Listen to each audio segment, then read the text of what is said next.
आज आपण कुकरमध्ये झटपट पुलाव कसा बनवायचा आहे याची रेसिपी पाहणार आहे. तर मग झटपट वेळ न घालता आपण ही रेसिपी कशी बनवायची आहे ते पाहूया.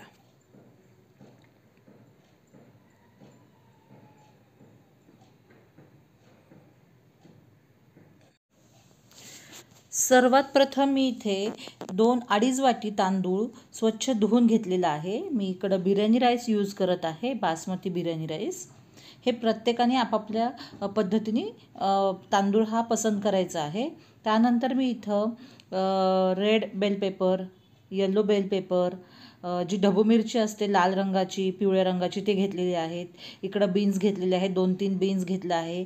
अर्धा गाजर घेतलेला आहे, एक लहान बटाटा घेतलेला आहे. त्याचप्रमाणे मी फ्लावर्स घेतलेला आहे, थोडासा एक छोटासा तुकडा, एक लहान कांदा घेतलेला आहे.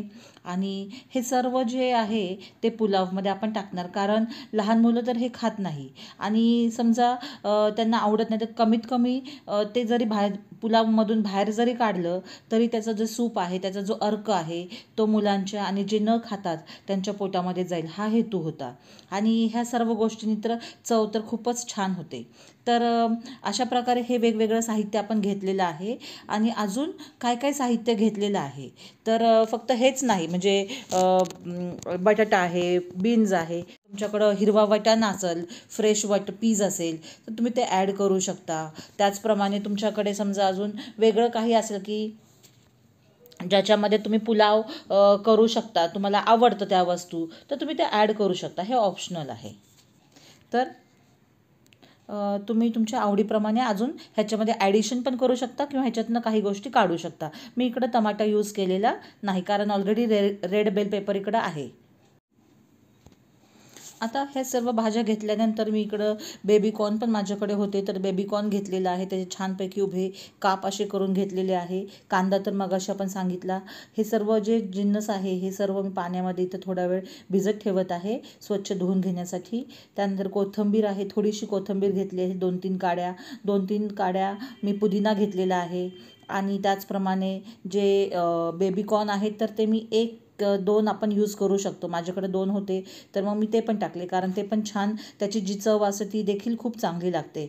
तर अशा प्रकारे हे सर्व जे जिन्नस आहे, ह्या सर्व जे भाज्या आहेत त्या सर्व भाज्या आपण पुलावामध्ये टाकणार आहे. पण इथे आपण कुकर पुलाव बनवणार आहे.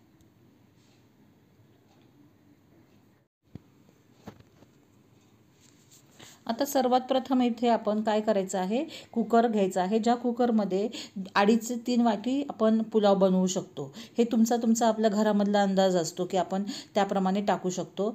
तर इथे मी 2 जे मापं आहेत, म्हणजे माझ्याकडे 2 मापं म्हणजे 1 चमचा, असे मी 4 मापं आपण जर टाकले तर माझे 2 चमचे होतात, असं आपलं हा अंदाज आहे. पण आता इथं मी 3 चमचे जे माझ्या घरामधले आहेत, म्हणजे दीड दीड चमचा, 3 मापं टाकलेली आहेत मी.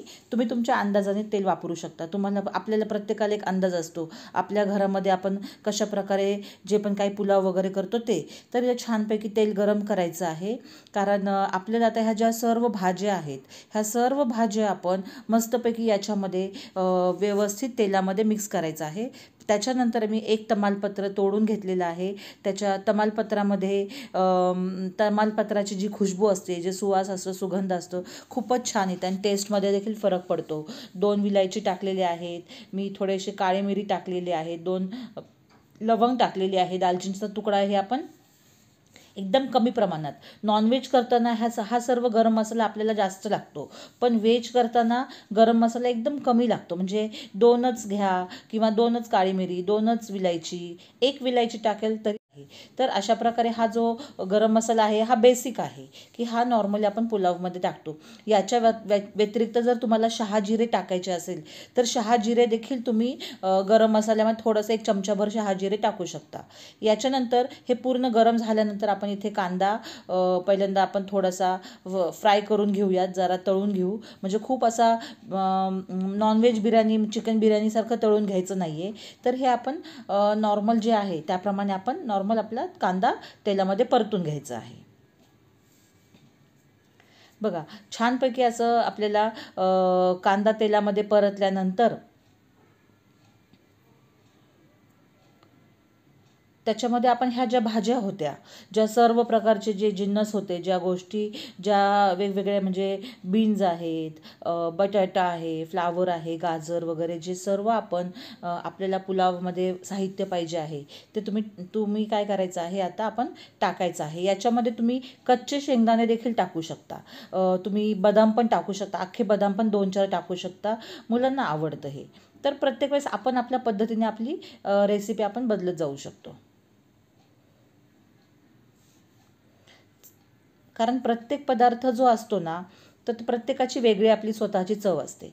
तर आपण स्वतः वेगवेगळे आयडिया यूज करू शकतो. जसं मी पण इकडे वेगवेगळे आयडियात आहे, मी जे हे होतं माझ्याकडे तो पण मी टाकला आणि हे छान प्रकारे सर्व व्यवस्थित असं परतून घ्यायचं आहे. कारण जर सगळ्याला तेल लागत नाही, सर्व भाज्यांना तेल लागत नाही किंवा खूप तुम्हाला म्हणजे व्यवस्थित लागत नाही, कमी तेल आहे, तर काही प्रॉब्लेम नाही. थोडा वेळ आपण जर वेळ दिला ना, की पूर्ण हे जे तेल आहे हे पूर्ण भाज्या ना परतून घेण्यासाठी बरोबर आहे. असं काही नाही की कमी तेल पडेल किंवा जास्त पडेल, हे परफेक्ट आहे.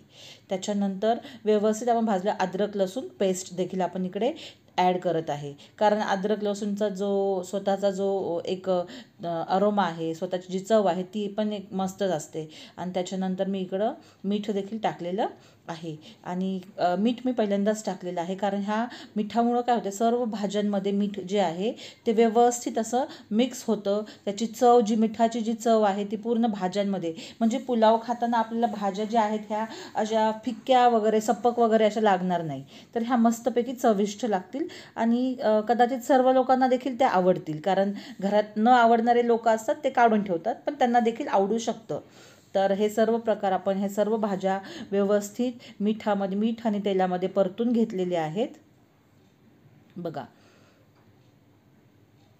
आणि याच्यानंतर मग आपण काय करायचं आहे की आपण हा जो धुतलेला तांदूळ आहे, हा 2.5 वाटी माझा तांदूळ होता. तर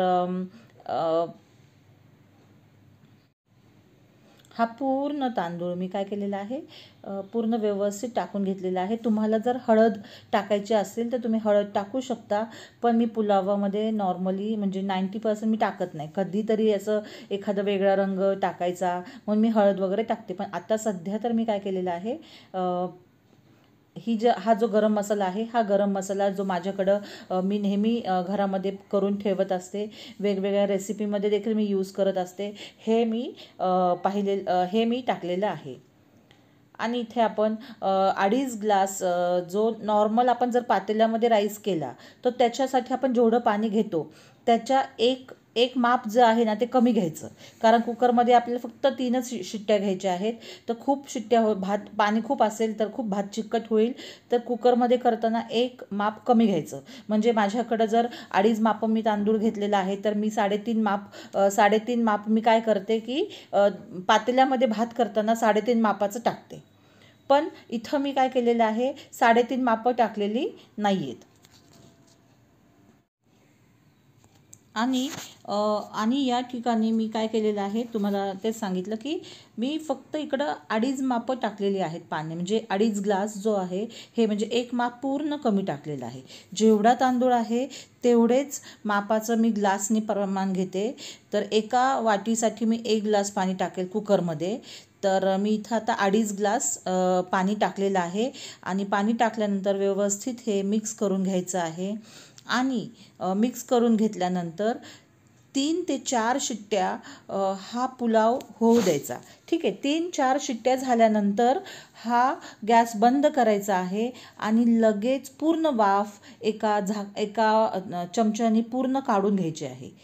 3 ते 4 शिट्ट्या होऊ द्या आणि त्याच्यानंतर लगेच वाफ काढून घ्यायची आहे. जर आपण वाफ काढली नाही तर इथे काय होणार आहे माहिती आहे का, की तो भात पूर्ण गचका होऊ शकतो, कुकरमध्ये चिटकू शकतो आणि तो घट्ट होईल. म्हणजे आपल्याला पुलावसाठी जो सुटसुटीत भात खायचा असतो, जी बिर्याणीची आपली एक एक टेक्स्चर असतं की त्याच्यामध्ये आपल्याला भात हा असा घट्ट किंवा चिकटलेला भात नसतो. तर कुकरमध्ये ती चान्सेस जास्त असतात. त्याच्यामुळे काय करायचं, 3 ते 4 शिट्ट्या तुमच्या कुकरच्या हिशोबाने तुम्ही करा.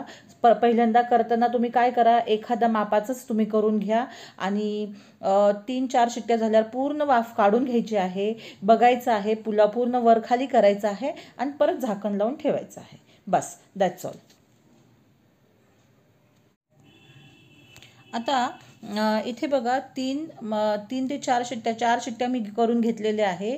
त्याच्यानंतर पूर्ण मी वाफ ऑलरेडी काढून घेतलेली आहे. हा पूर्ण राईस जो आहे हा पूर्ण व्यवस्थित छान असा मस्तपैकी दिसायला देखील आणि छान असं वाटत आहे. चवदार तर होणारच आहे. आणि याच्यानंतर तुम्ही पुन्हा एकदा वाफ काढून घेतल्यानंतर पूर्ण मिक्स करायचा आणि मग त्याच्यावर पुन्हा एकदा कुकरचं जे झाकण आहे ते लावून घ्यायचं आहे. आणि हा अशा प्रकारे आपला जो झटपट पुलाव, कुकर पुलाव जो आहे हा तयार झालेला आहे. सो आय होप तुम्हाला ही रेसिपी आवडली असणारच आहे. आणि तुम्हाला बघा हे जे आहे ना, तर याच्यामध्ये तुम्ही ना जे कॉर्न्स असतात ना, स्वीट कॉर्न्स असतात, not baby corn, sweet corn देखील तुम्ही टाकू शकता. तर अशा प्रकारे ही आपली रेसिपी तयार झालेली आहे. आय होप तुम्हाला सर्वांना ही रेसिपी आवडली असेल. जर आवडली असेल तर तुम्ही नक्कीच घरामध्ये ट्राय करा. आणि पटकन कधी कंटाळा आला, कधी आपण थकलेलो आहे, कधी आपण बाहेरून आपण हाऊसवाईफ असेल तर आपल्याला थोडंसं वेळ असतो, पण कदाचित आपण बाहेर काम करत आहे, तर आपल्याला एखाद्या दिवशी चपाती खायचा मूड नाही आहे, भाकरी खायचा मूड नाही आहे, तर आपण सर्व फॅमिलीसाठी आपण हा राईस बनवू शकतो. So all the best. आणि असेच लहान लहान व्हिडिओ घेऊन पुन्हा मी तुमच्याकडे येत राहील एलिझाज कॉर्नरसाठी. तोपर्यंत bye bye, see you, take care, God bless you all.